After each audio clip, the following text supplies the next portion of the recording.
Going to be a continuation of the last video.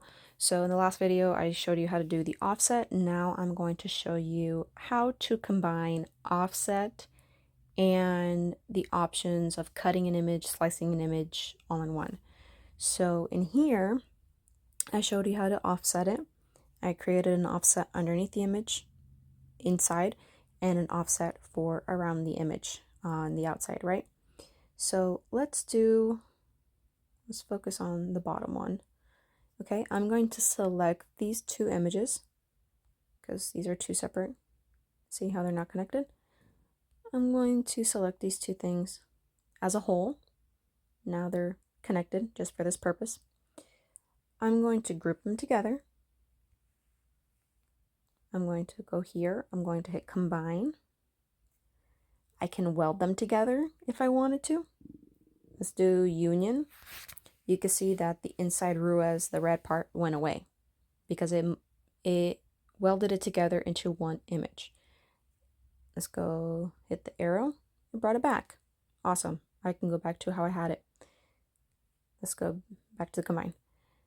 You can hit subtract.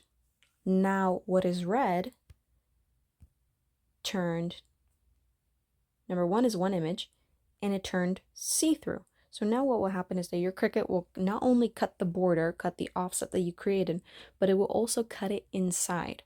So you can use this for, if you're using vinyl, you can have one layer of vinyl and show the material that you're sticking it on. You can have it show through your image if you wanted to.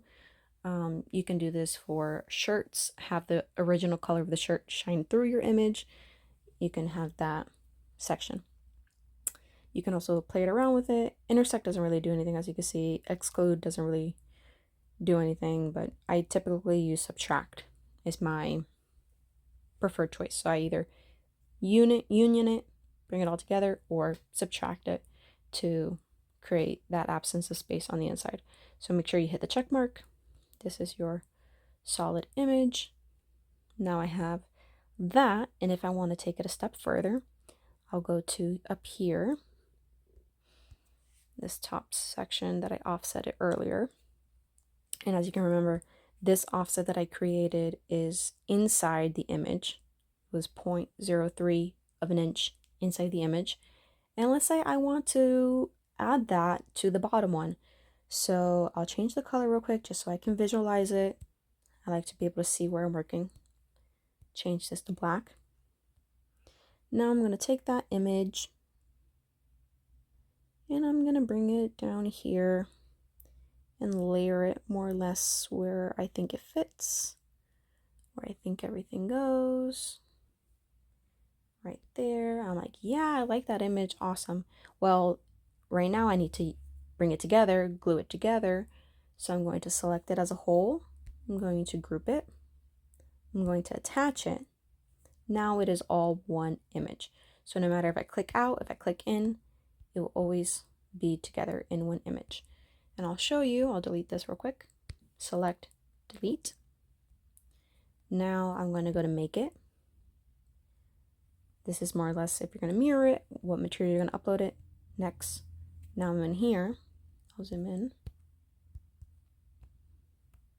You can see that my Cricut machine will now cut where I have that design created.